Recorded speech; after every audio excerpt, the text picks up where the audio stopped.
No Jumper, coolest podcast in the world. And today I have a newly infamous, I don't know if we should say infamous or famous, criminal lawyer who's made quite an impression on YouTube. It's Bruce Rivers on the podcast. How you doing, man? Great to be here. Yeah, amazing. I guess I wanted to start out with just asking how this whole YouTube destiny that you seem to have landed upon became an idea. Was this really like a COVID-inspired thing? No, not at all. My son, Michael Rivers, who is my producer and actually the brains behind everything. Okay. It was his brainchild. He's really into the rap and the drill music, and he can spin a beat like nobody else. It was his idea, and we did just one episode about a year ago, and all of a sudden we looked at it, didn't pay any attention to it, and it had over 100,000 views. Oh, wow. So then in February, we started doing it on a regular basis, and now we're up to over 300,000, or almost 300,000 subscribers. Right. And it's gone crazy. Wow, and this must be a pretty wild experience for you because how many years have you been practicing law? 23 years. 23 years. And I mean, you know, being a lawyer seems like a pretty well-paid job, and certainly, you know, you get a lot of respect amongst your people, but to have sort of this social media fame as a result, it's not a lot of famous social media lawyers, I'm thinking. Well, no. And if they are, they're pretty fucking boring. But I think one of the things that when you read the comments, they love that an older white guy is breaking down basically this hardcore drill music. Right. And then I add some words of wisdom to some folks and try to inspire. And I can't tell you how many kids have come to me saying, "Hey, I want to be a lawyer now." You know, it's actually kind of taken on a life and a community of its own. Yeah, I think it's great because there's so many of these kids who are making these videos and saying this crazy shit in songs and stuff who clearly just haven't done the work or thought about how this stuff might look in front of a judge. So you see crazy stuff like people deleting their entire music catalog once they get arrested and accused of something, and it's like, well, maybe you shouldn't have been putting out that effort or that energy and making it so easy on the cops in the first place, right? Well, one of our first videos that we did was a King Von video, and it was a reaction to basically self-snitching, because they talk in the video how I killed this person, how I did this, and they're all talking in first person, and it got me to thinking that, you know, about self-snitching and how many cases I've had where they acquire social media. And people are sitting there with guns or with, you know, flaring out the money, and right after a crime has been committed, and they just mine the social media data, and it's like you don't have a shot at beating the case. Right. And it used to be such a big conversation about like, oh, should lyrics be used in court? The lyrics, you know, there's obviously going to be an element of artistry to it, and I think that in the average courtroom, that would be a pretty compelling counter argument to say that like these lyrics are not all based on facts. But with the social media stuff, a lot of it just becomes really open and shut, right? Well, as far as the lyrics go, yeah, I get a lot of comments about, oh, it's just art, they can't use those. But here's the thing: there's a you know, a statement of a party opponent. That's a rule of evidence. So, like, if you and I sue each other, I can use your words against you. So if the government brings a criminal case, the defendant's own words can be used against him, but it has to be relevant. So if it's just art and you're just telling a story, you know, probably wouldn't come into evidence. But if it can be linked up to specific facts, it's coming into evidence, and it's going to hang your ass. It's kind of interesting you mentioned King Von, because he has sort of been like one of the most popular storyteller type artists of this past couple of years. But then a lot of the stories, even though like I think a lot of the stories are pretty clearly, you know, fiction, but they're also like largely based on reality too. Like he's specifically mentioning people that every cop in Chicago knows that he actually has issues with. That's a big part of the marketing behind it. Is that in any way unique from your perspective? Like how would you imagine defending King Von, rest in peace, of course, but if those lyrics had been brought up in court, like what would be your best response to that? Exactly the way he beat the murder case that he did. Hopefully the witnesses don't show up. Oh, really? So that is how he beat that one? That's how he beat that case. He was in jail for like 2 or 3 years waiting to go to trial for that, right? Right. And the only way he beat that is because nobody fucking showed up. Right. And when somebody doesn't show up, they can't just use your words. It's called corpus delicti. You can't be convicted on your words alone. Somebody's got to corroborate everything you're saying. So if you admitted to a crime, but there's no other evidence to support what you're saying, you can't be convicted. Wow, that's really interesting. Let's bring it back a little bit and just start out with what your upbringing was like and how you decided to get into law. Well, I grew up in a suburb of Minneapolis, and I worked for my father at an ambulance company. And I was about to get my MBA and be kind of a business guy. And I'm sitting there one day, and all of a sudden, the Attorney General's, my dad owned the company, and the Attorney General's office, along with cops, came in and seized all of his records. Oh, wow. And they charged he and his partner and his secretary with Medicare and Medicaid fraud. And his lawyers just basically saw how much he had in the bank, took it. It was about, and back then it was late 80s, about $250,000. And screwed him. And he went to prison, and the day before he was supposed to go to prison, he tried to kill himself with a .38 revolver.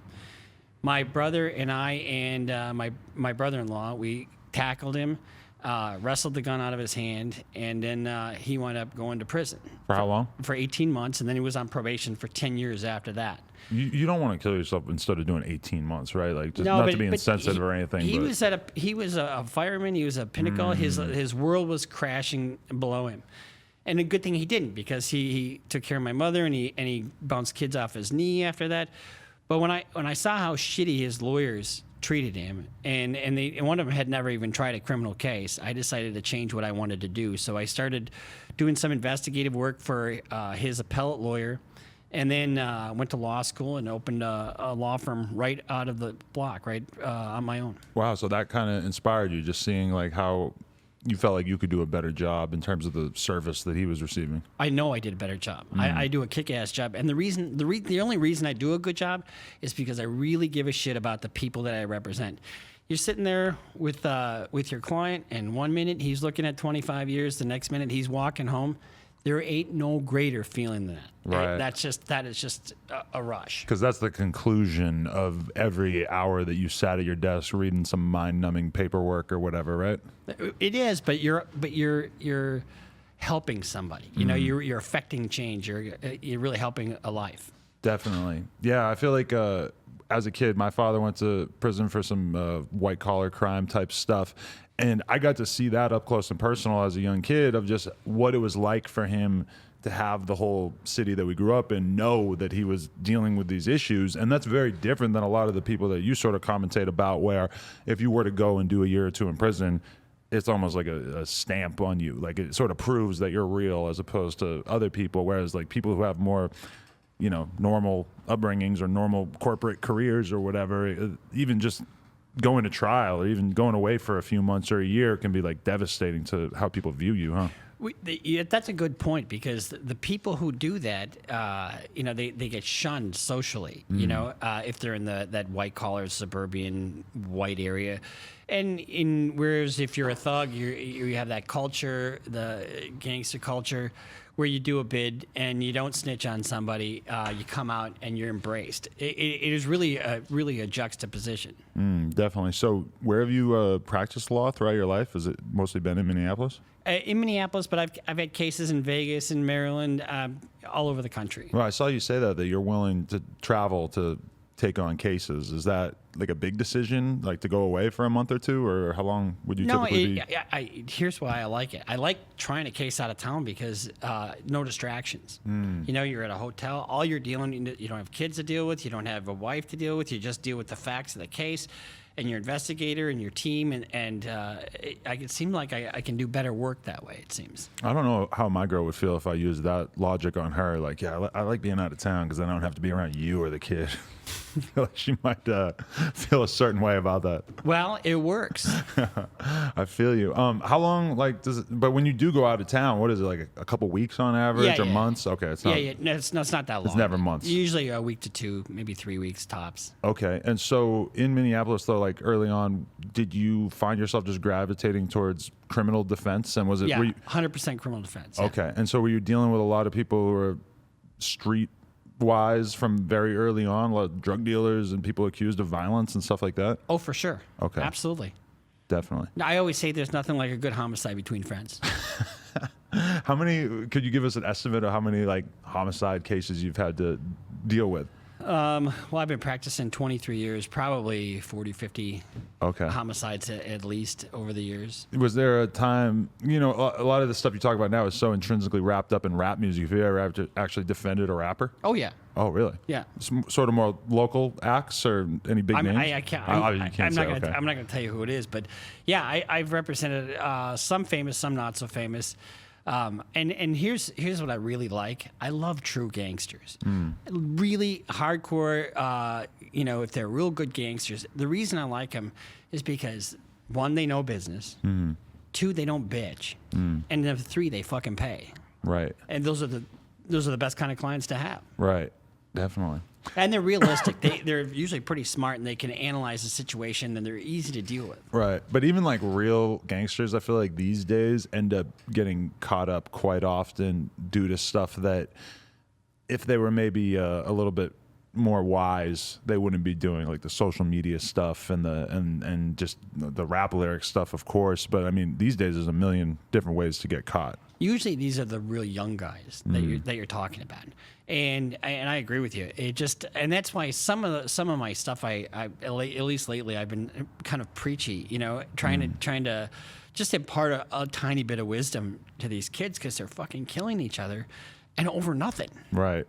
I know that's the craziest part about it is that, like, being an adult, you can look at these young kids and say, like, this is just the worst use of your time imaginable. Like, prison is the worst conclusion to your life, basically, that you could end up with. And you're making it so easy to get caught up on these things. You should be focused on building stuff up for your family and pursuing happiness, pursuing a better career. I mean, just focusing so much of your energy on these, like, petty street beefs.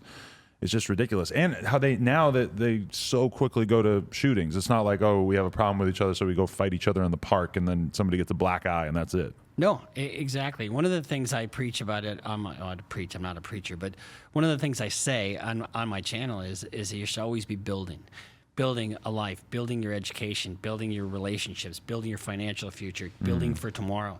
And each day you do build a little something, all of a sudden 5 years comes by and you look back at what you built, you make better decisions because you don't want to lose what you just got done building. Yeah, it was just like, but okay, so from your perspective, what really needs to happen for there to be prolonged societal change in terms of, a lot of the people we're talking about, they come from very impoverished neighborhoods and, like how do you see a potential future in which this could become less normal for these people to just keep killing each other nonstop? Black men. What do you mean by that? Successful black men. When you have a young man who's in that situation, he needs a positive somebody to look up to. I can't tell you how often it is that these black women are left holding the fucking bag. They are the strongest thing in these neighborhoods. They are the strongest, and they're the ones that always come to me. What these young men need are strong black men. They have the strong black women, but what they need is a strong black man to model after, to mentor them. Yeah, and it's crazy because when I was a kid, we were looking up to... Where'd you grow up? I grew up in Nashua, New Hampshire, about 45 minutes outside of Boston. But, we grew up looking at, who were the big rappers of the day. I mean, normally these are guys who are maybe in their early 30s, maybe late 20s, but, they had some time to develop and, develop some sort of maturity. And there's like a filter because, maybe the major labels don't necessarily want to be putting out some stuff that's truly demonic. Nowadays with social media and YouTube, the floodgates are open and a lot of these young kids end up basically idolizing, like 18-year-olds, 20-year-olds, etc., who are talking about crazy street shit. There's no barrier between the stuff that they're talking about and it being available commercially. And the end result is that you have, kids who their brain isn't even developed enough to understand the risks that they're taking or to understand how stupid some of this shit is. And they have, a rapper that they look up to talking about smoking their ops, and they think that that's like a normal thing to do or a normal way to go through your life, to just think that that's in some way admirable. Well, I did two reactions, one to who I smoke, and then the other one was... I See You? I See You, yeah. By Fulio, who we had in here the other day. Right. Yeah, and And it wasn't until I and part of what I do is a little tongue in cheek because some of the language is just outrageous, and these guys think it's funny when they hear an older white guy repeat some of their stuff or whatever. But then all of a sudden it hit me what they're singing about, and then Julio's he may not be at their gravesite, but he is at a gravesite, and he's laying on their pictures, a poster board of these people who are dead. And it really hit me when I was doing that one, and you can actually probably tell that I'm a little more somber towards the end of that reaction, because I just like, fuck you guys. I mean, let's stop this killing each other. The jokes about 16-year-old kids who got shot outside of their parents' house, or they're walking to their friend's house or whatever. I mean, you got to be pretty fucking cold-hearted to think that that's funny or in any way like something that could be used for entertainment. And I say that acknowledging that both sides of that gang war are clearly doing exactly that. Well, it becomes less about the music and more about the disrespect. Oh, totally. And you know what? This is a weird moment because for years and years and years, we've had drill rappers making drill records about each other. But musically, it sounds like drill music, and it's maybe not going to go to a certain level. It's not really going to go past, a certain level of popularity. But then with the Fulio and Young Ace situation, they both made what are essentially like pop records. And meanwhile, they're saying the most evil shit that you could possibly imagine the whole time. Well, that's why when I started out my reaction to Who I Smoke, I'm like, well, and I hadn't seen it before, so I was okay. Well, these look like fine young gentlemen. Here they are on a golf course, and I can relate to these guys. That's what my initial reaction was. Then all of a sudden they, Who I Smoke, and then they're talking about people who are dead and that their group killed them. From your perspective, if you were forced to defend someone who had made a song such as that, would you consider it to be an incredibly difficult task for you? Like, it makes your job infinitely more difficult if there's a record of them talking about all these murders and everything like that? Because if one of these guys was charged with a murder, these videos would 100% be played in court, right? Well, I would think so, but you have to make the argument that it's just art, right? That these are just they're like social commentators, right? And unless they can link it up to specific facts, it seems to me that it would be more prejudicial than probative. But it is hard when your client makes statements and they're self-snitching. There's nothing worse than that. Yeah, and like the number one thing that your lawyer will tell you if you ever catch a criminal charge would basically be to shut the fuck up. Don't say shit on social media. Every single thing that you say would be used against you. Shut the fuck up is right. Like how important is that though? Like that is literally what you would tell your client, because a lot of times you see people get charged with very serious things and they want to respond, and they go months and months and months before they ever say anything on social media because they know that that's going to be used against them, right? First time I want anybody to hear my client's words are when they're one of my clients on the stand. Generally, you try to keep your client off the stand if you can, but if you have a he said she said case or a he said case, then the only time you want your client's words to be spoken are when they're on the stand. Definitely. Okay, what other cases have made a real impact on you in terms of or music cases, et cetera? Like, what has really caught your attention in terms of you doing this content for about the past year or so? Well, King Von's murder, that was caught on camera, and I thought that was, and that's Lil Tim that's right. caught up in that. And so I thought that was very interesting. And then because it was like caught on camera, and people have asked me, well, you think it's self-defense? Is it not self-defense? And then you got the cops shooting at the same time. I mean, right. a lot going on there. But so before the cops started shooting, just the incident that involved where basically King Von punched Quando Rondo, Lil Tim starts shooting and hits King Von multiple times. I know that like probably the laws are a little different from state to state, but from your perspective, is that self-defense? Did it look like he was reasonably defending his friend when he shot King Von? Well, if Lil Tim can honestly say, and it's reasonable, that everybody else was armed, or he reasonably believed everybody to be armed, and he was trying to protect somebody because he thought somebody was their life was in jeopardy, well, then it might be. But without knowing more about the case and the actual reports that have been made, it's hard to say, and it's hard to bring a knife to a gunfight basically when you have the force has got to be proportional. So if you have a fist fight and you have guns, generally that's not a reasonable response. But if everybody else is armed and people were starting to bring out their guns, that might be a nuance that would make it reasonable.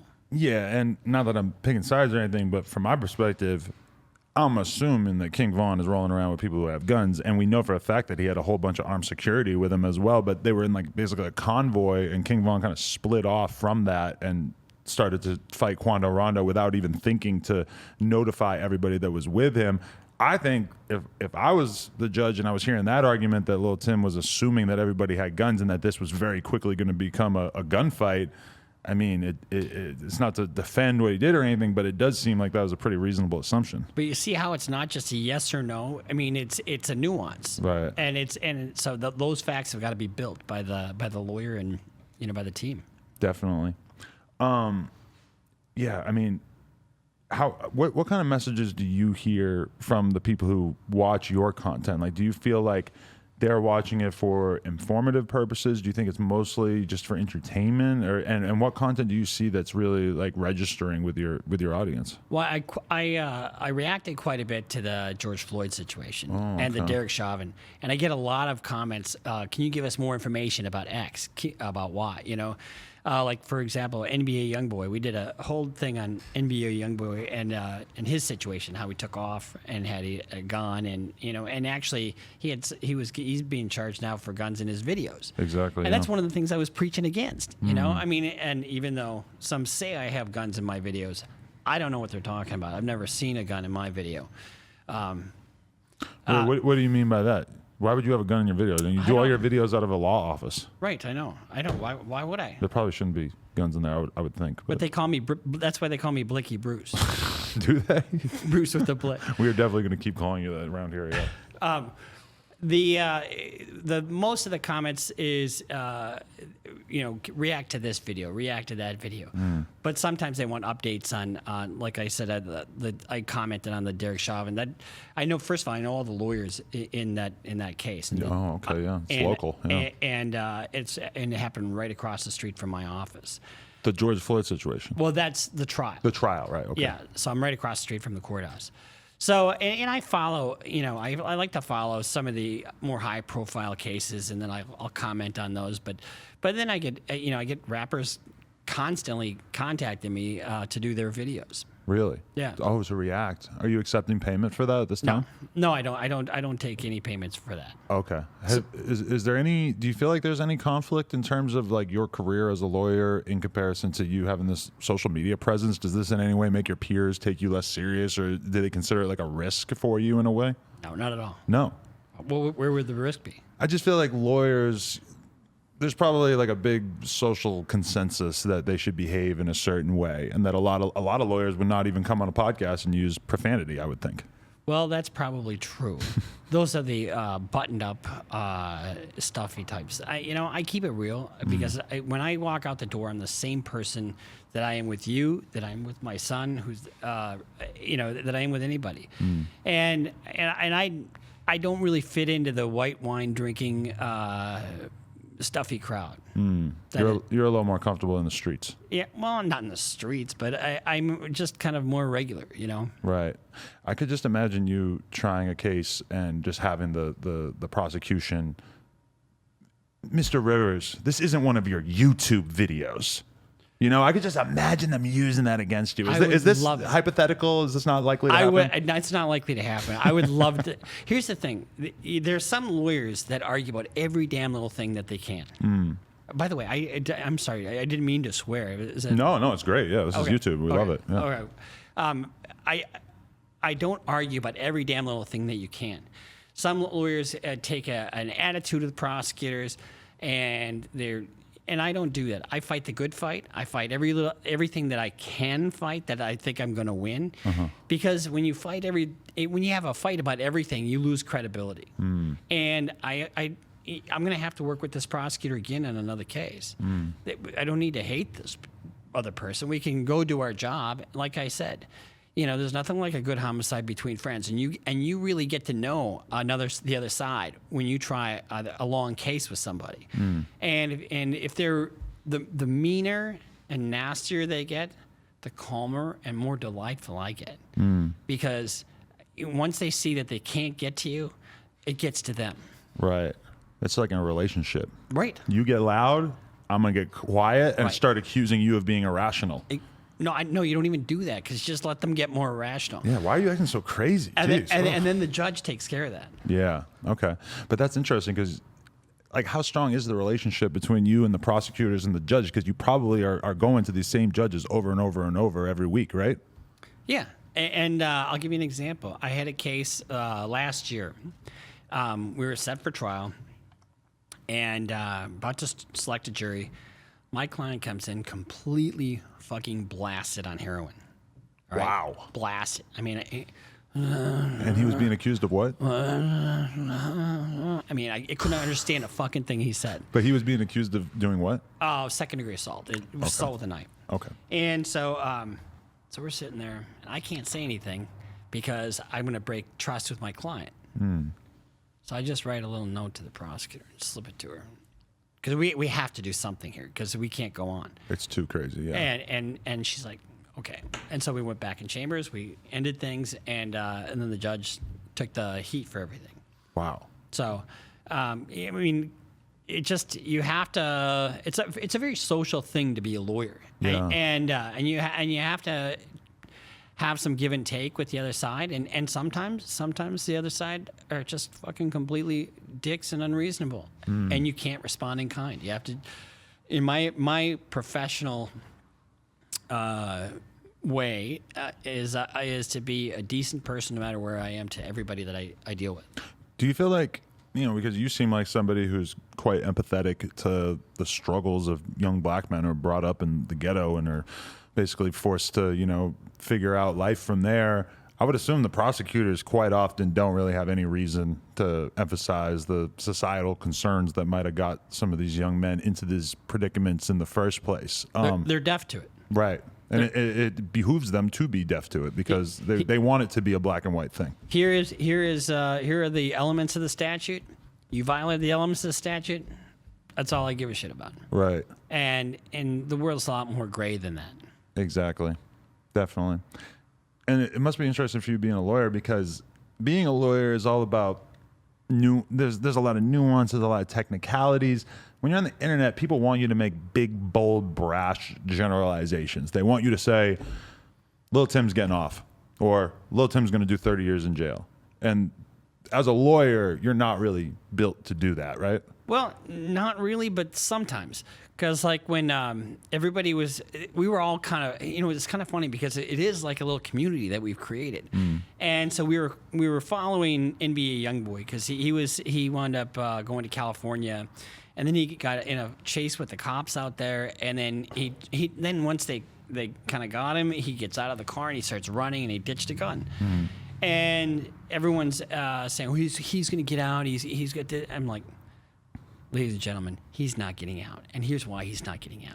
Even though the judge out in California, which is a very liberal court, he's not going to get out. They're gonna appeal the magistrate's ruling. He's going to get back to Baton Rouge, and the judge is going to hold him. And that's exactly what happened. So you're right in the sense that people do want a broad, sweeping generalization, but you just can't do it all the time. It would be kind of irresponsible for you to do it. Yeah. And it's just there's oftentimes so many factors that you don't know about when you read a 3-paragraph TMZ article about it that it just would be kind of silly for you to act like you know exactly what's going to happen from here, right? Right. And so like when it came to Chauvin, I did predict a lot of the things that would happen in there, and that's only because I know the judge, I know the lawyers, I know the prosecutors. This is one you can speak very authoritatively about. Yeah. And so I'm not just relying on some bullshit article. I know exactly what's going to happen. And I predicted it before that the judge was going to grant the upward departure grounds so that they could ask for a much larger sentence on Chauvin. And mark my words right here, he'll get 25 years, a double upward departure. 25 years is your prediction. Right. It's guidelines is 12 and a half, 150 months. He'll get 300 months. I'm very confident. What did you think of his trial? Did you think it was fair? Do you think it was too much of a media circus?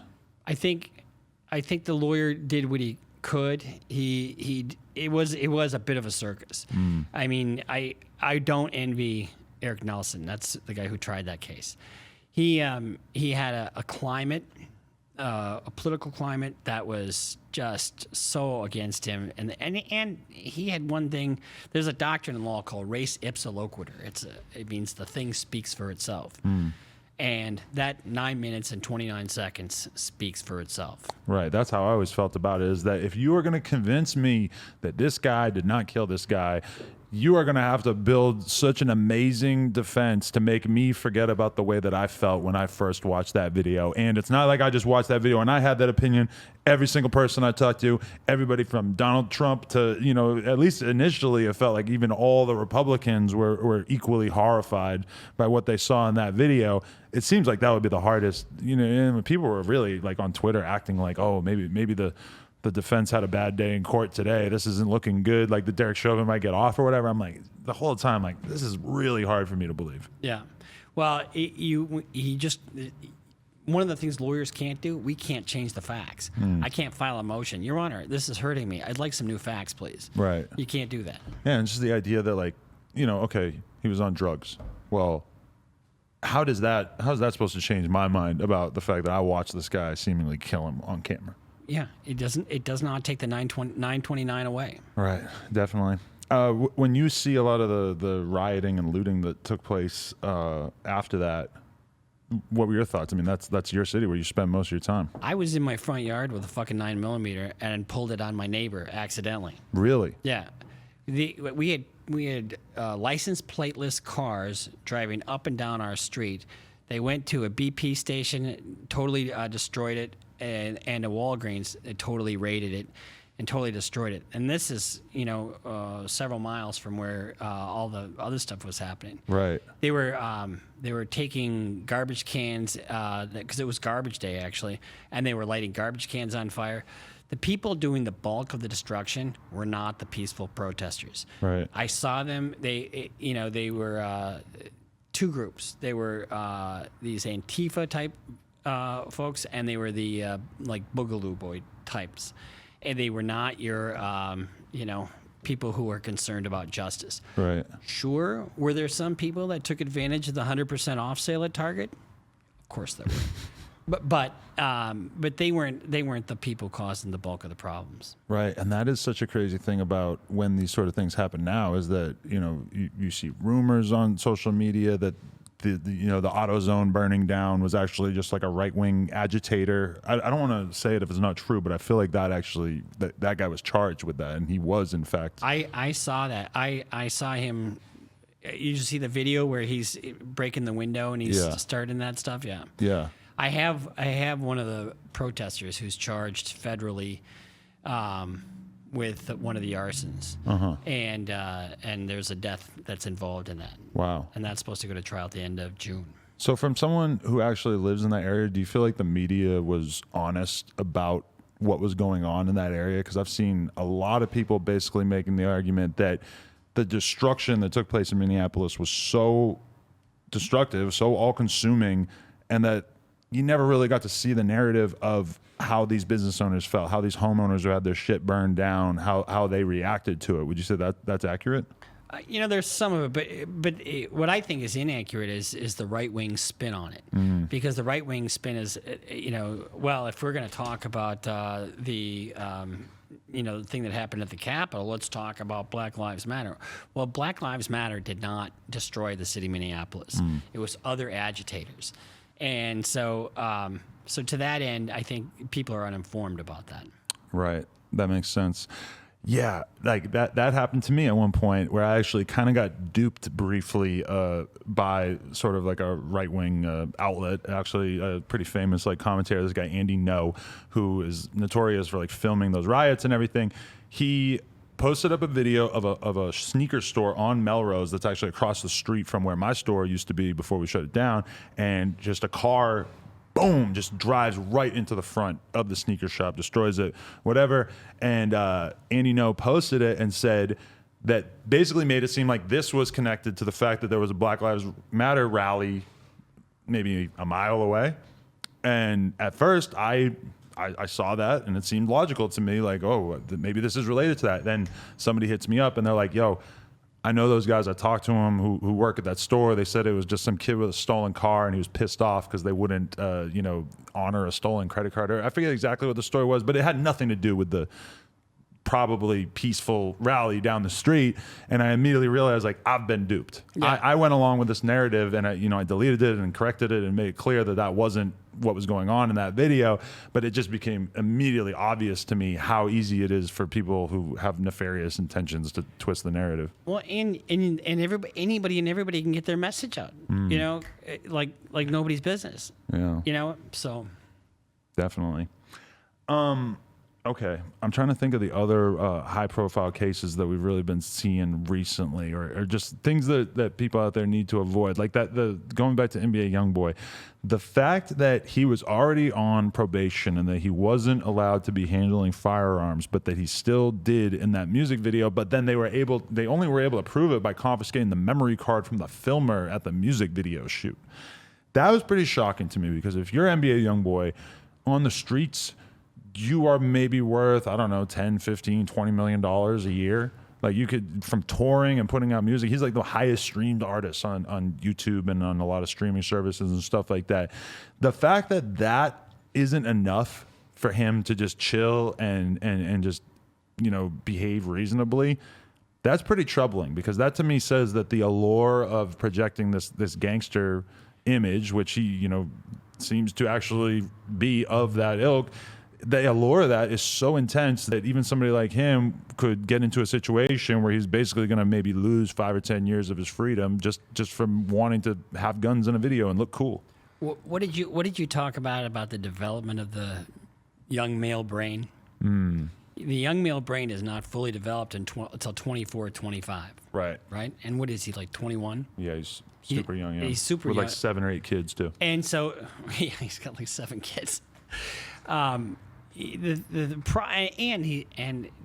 think his dad went to prison or was killed very early on, not part of his life. The thing about it is that he's got he was on supervised release, right? And if there's any time where you need to be minding the store is when you're got a federal judge that's kind of overseeing you. And then he gets busted with another firearm. So he's got another firearm case in addition to the one he's got in Baton Rouge.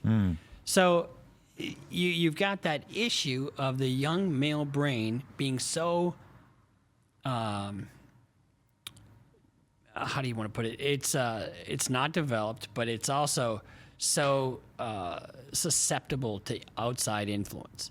So he's trying to be bad in his community or his circle of friends, and so instead of thinking about what is good for me, I'm going to do what puts me in the position of power or admiration or whatever I got to do to get the approval of this group. And I saw a video of Youngboy's, I think his brother or cousin, I forget, 3-3, where he was talking about why Youngboy behaves the way he does, and it's basically like he's the one with the money. If you're on his team, if you're a manager, if you're somebody who's involved in that, yes, obviously it would seem imperative to you to make sure that he doesn't have guns in his possession and that he's moving the correct way and stuff. But when you're the guy who's controlling the money and he can easily can you if you are a little bit too disruptive in terms of what he wants to do, he's going to fire you. He's going to behave like this prince that he imagines himself to be, and he's going to remove anybody who tries to challenge him. But haven't we seen that song before? I mean, we saw it with Elvis, we saw it with Michael Jackson, we saw it with Prince. We see it with people who have a lot of money and who are going to do their own thing, and no matter how destructive it is to themselves, you don't like it, you can fucking leave. And it's a tragedy. And where is he now? Locked up, and probably staying locked up for a very long time if we had to guess. Yeah. Which is a real shame, because I remember like Youngboy had been locked up for a while on something unrelated or something related, I'm sure, but then he got out and we were all so happy a couple years ago, like, wow, he got so lucky to be back on the street after all this stuff hanging over his head, and then to see him fuck it up again was just kind of like, wow, like I mean, I don't know. I don't know. If you have so little self-control or you're so not interested in staying out of prison, then what could we really even expect of you? If you were to get another chance on this, what are the odds that you're not going to fuck it up? But I do see that a lot. Where, popular opinion, I don't like repeat clients. I love being able to work my magic and give somebody their life back and then having them thank you. And, okay, I dodged that bullet, But sometimes, like you said, if they had their shit together, they wouldn't be in that position in the first place. Are the gun laws in Minneapolis quite restrictive, or are they a little bit more lax? Well, if you get busted with a firearm and you have a prior felony, it's a 5-year mandatory minimum. Wow. Both state and federal. If you use that in a crime of violence, it's a 7-year consecutive mandatory minimum federally. If somebody dies, you can be looking at life, even if you didn't use the firearm. Right. So it's not terrible in Minneapolis compared to other places, but it's still pretty restrictive. But you don't have to have you can own a firearm. It's not like New York where you have to have a permit to even purchase a firearm. You can have pretty much whatever you want. And it's so bizarre how states have such different laws. Like I was interviewing this rapper ESTG the other day, and he's from Louisville, and he was letting me know that in his neighborhood, it is crazy how common it is. Everybody, because you can just have an open carry firearm, pretty much anybody. So he said that in his neighborhood, people are just walking around with machine guns. And Where's that? In Louisville. Oh, Kentucky. In Kentucky, right. And he just described it as, just pretty surreal. And for somebody like me who, if I saw a guy walking on the street with a machine gun, I would, probably drive off the side of the fucking road. I'd be so surprised. Yeah. But meanwhile, in a lot of these more country areas, that's considered totally normal. And I mean, it's pretty bizarre when you think like New York has the gun laws that it has, but you could, hop in a car and drive from Louisville and be there. And, maybe it's pretty far, probably like 10, 15, 20 hours. But I mean, drive right on in, and then you've got this weapon that you were totally fine to have there, but then you're in New York, and it's probably going to get you like 10 years in jail. Yeah, we sell too many guns in this country, but they're a necessary evil. Yeah. Could you imagine a world without, or an America without, with much more restrictive gun laws? Do you think that's impossible? Yes. Me too. Absolutely. There's just no way. Right. I was looking at Fabio Foreign as a rapper who had a case where basically I believe it happened in New Jersey. Like he's from New York City, but he went from his apartment to an ATM, and when he went to the ATM, he parked in a spot that he wasn't allowed to be parked in, and went to withdraw some money, and then he comes back out, and I believe the police officers were giving him a ticket or something, and he tried to walk away from them, and I believe they followed him, and then at some point during this, a pistol fell out of his pocket, and now he's got a whole crazy ass case related to him just having a gun on him. When I saw this, I was a little conflicted, because on one hand I'm thinking, well, you're a famous rapper, and realistically you probably just fucked your whole life up and you're going to go to jail for years, because that's what the gun laws are like there. On the other hand, I'm thinking, you're a famous rapper, and if you had gotten shot that night and got robbed or whatever, kidnapped, I would have been thinking, well, you should have had a fucking gun on you, because realistically you're not safe in that area without a gun on you, given your profile. This is really like, how do we resolve those two things? Because if it were just legal for him to be rolling around in Jersey with a pistol, then we're going to have a very, very different scenario, and probably a shitload more gun violence. I mean, it's hard for me to even think of like what the ideal situation would be in a lot of these states where they want less guns, but then meanwhile that involves, prosecuting young men who are basically just trying to protect themselves. Better to be packing than lacking. Is that what you're saying? Yeah, I think I would rather get caught with it than without it. Yeah. Yeah, better to be judged by 12 than carried by 6. See, you've been listening to a lot of these rap songs, haven't you? A little bit. But what do you think like the ideal resolution would be? Like, what if you could be in charge of the gun laws where you live?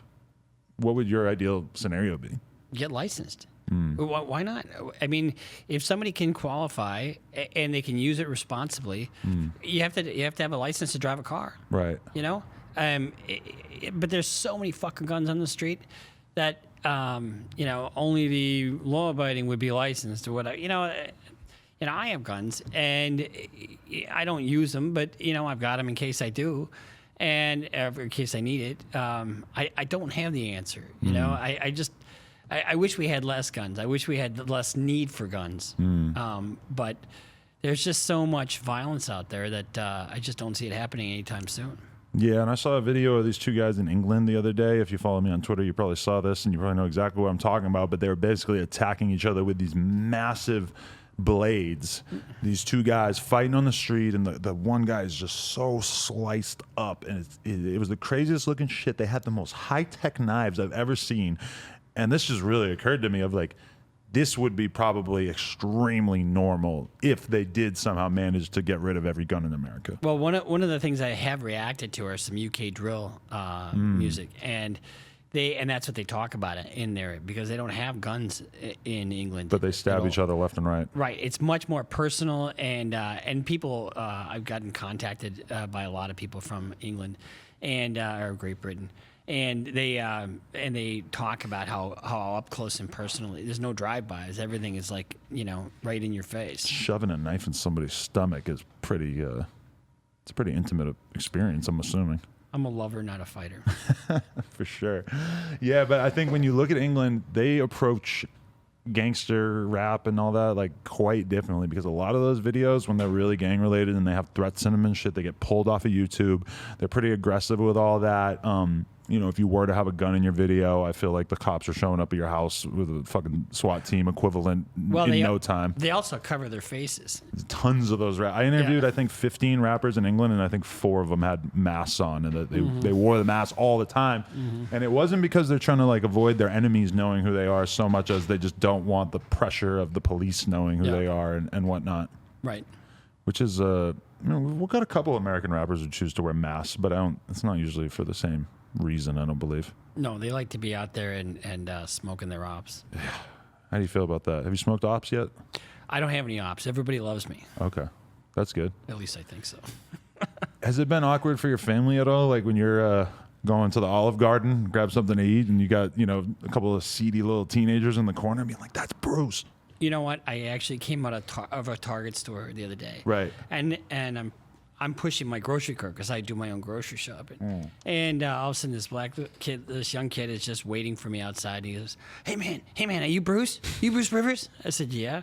He goes, hey, my buddies and I watch your videos all the time. Can we get a selfie? I thought it was really cool. Yeah. It was fun.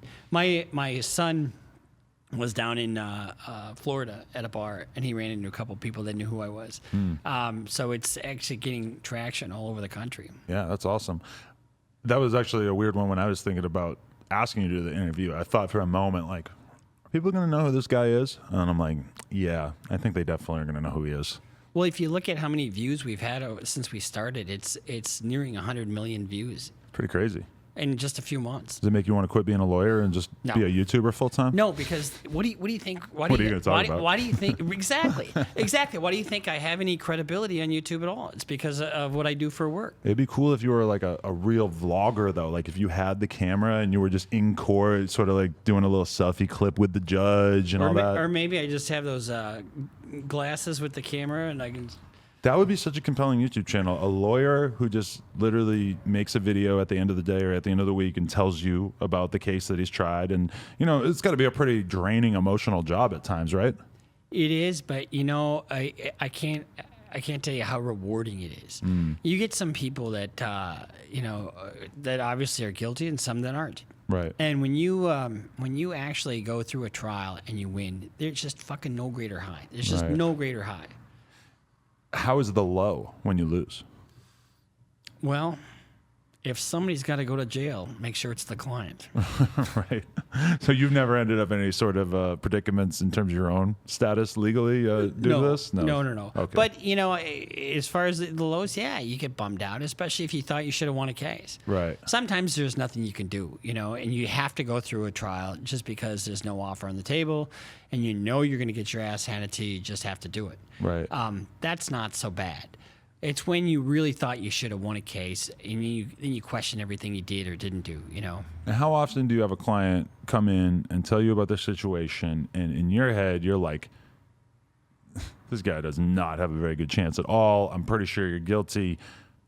But, you know, as a defense lawyer, you have to have the opinion that everybody deserves a defense and everybody deserves a fair trial. But is it kind of defeating going into it when you're sort of like intentionally, I don't want to like act as if you're doing anything unethical or whatever, but you're sort of, your job is to basically obscure reality. Well, it all depends, because you can have a case where those are the facts. You know, they're just, you're fucked. So then it becomes not whether or not you're guilty, it becomes what do we do from here? Right. And so, like, in certain cases, you send them to therapy or, you know, get an evaluation for drugs or sex or whatever the case may be. And sometimes there's just is nothing you can do. But if you can keep them out of prison, but they're still guilty, you know, that's still, you know, that's a win. That's a win. That's true. You mentioned that you had one client who showed up all fucked up off heroin. How big of a factor do drugs quite often play in these situations? Like, do you frequently end up defending people where it's like basically impossible for you to understand why they did what they did, but they were off drugs, and that's like pretty much the only explanation? Yeah, all the time. Right. All the time. That's like kind of the root of a lot of societal ills, huh? Well, it depends upon what drugs they're on. And, you know, I tried a murder case once, and I asked this guy, so what was the mood like in the van? And, you know, they're trying to say my client was doing a vendetta and he was going to exact revenge. I told you, man, it's laid back. We was smoking weed, you know? Right. So you don't really get many violent cases from weed. Right. When you have somebody that's on a lot of prescription stuff or meth, there's completely irrational, super demanding. You know, when you have other kinds of cases, you know, like people who have like criminal sexual conduct issues, those are probably the easiest people to deal with because they don't want to deal with anything and they don't talk to you. Really? You know, they just kind of hide. Okay, they'll talk to you, but I mean, they don't bug you. You know, Very different personality types between the different crimes that you end up dealing with. Big time. Wow, that's interesting. Yeah, there's a lot of rappers who rap about either themselves or people they know doing, you know, Molly when they go out to, you know, do a drill and shoot somebody, basically. That's pretty shocking to me as somebody who has done Molly before. It's like a very, you know, euphoric, fun experience. Very hard for me to imagine taking somebody's life when you're in that state of mind. But I mean, I guess some people just find some comfort in being totally out of their mind when doing something like that. Well, maybe that's what they have to do in order to get to that place. Yeah.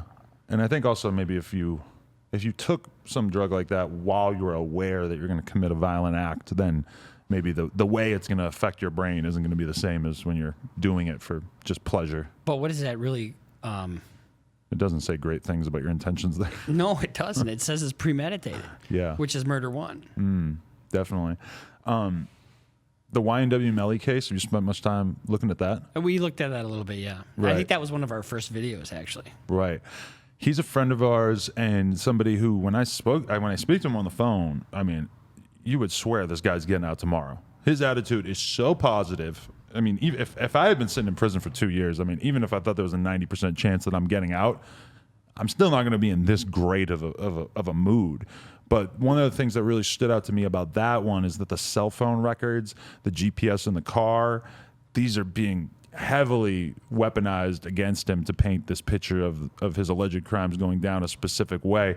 Is that the kind of stuff that's sort of constantly coming across your table, that these things that the police are using to prove that people are guilty? The technology is the death knell for a lot of cases. Right.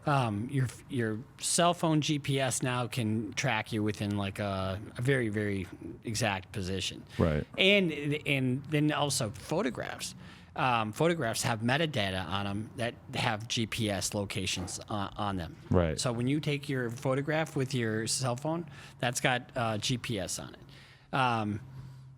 And then you've got tower records, you know, and then the social media stuff. All that technology they can really paint a good picture of where you were when. It was tough enough on criminals when it was just DNA. Right. Like that was a big deal. Right. Now with all the GPS and the phone data and everything, it feels like, you know, if you have a problems with, like, it occurs to me that if you were to want to kill somebody, the only way you're going to be able to really get away with it is if you never become a suspect. Right. Because as soon as you're a suspect and they start looking through your phones, it's just going to be almost impossible for you to explain away why your phone was in that area. Or even if you did leave your phone at home, okay, then you have the car, you have the GPS, and even if you leave the phone at home, it's like, why the fuck did you leave your phone at home for the first time in your entire life? See, better to get it on a bus and put some tape on your phone, put it under a seat on a bus. You go do the crime, your bus is going around, and so the phone's somewhere else. Then you go back to the bus and pick up your phone. Have you ever heard of someone doing this? No, I just made that. I just made that up. Wow, yeah, that's pretty bold right there. I'm trying to imagine it being in the cop's shoes there and being like, so you just got on a bus for a couple hours and just sort of went around in circles? Interesting. I saw you're thinking about starting a Twitch channel. Do you have any like plans for this business going forward? Do you think of it as a business at all? Is the money even consequential compared to your day job? Oh, we're doing pretty well actually. I'm shocked at how much we're making, and you know the Twitch thing. You know I don't know much about Twitch, but Michael's the brains of the operation. So I think once we get up to like 500,000 subscribers, we'll probably try something like that. Or do you you were saying that you have more cases that you're going to be dealing with, and like more cases that you're taking on now that COVID is ending. Do you think that that's in any way going to cut down on the amount of time you're able to put into doing this? Oh, not really, because we do it on the weekends. It's not a full-time thing. Right. We my trial schedule coming up is absolutely crazy. Yeah. I've got some big trials coming up, and so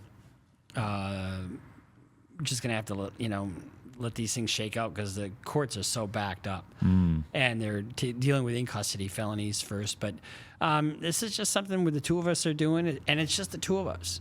It's just my son and I. He does all the editing, and he selects all the music, and then we kind of work on stuff together. And it's a great project for the two of us to work together. It brings us, we have regular contact. It brings us close. Definitely. Have you gotten a client yet who knew about you from the YouTube channel first? Yeah, several. Really? Yeah.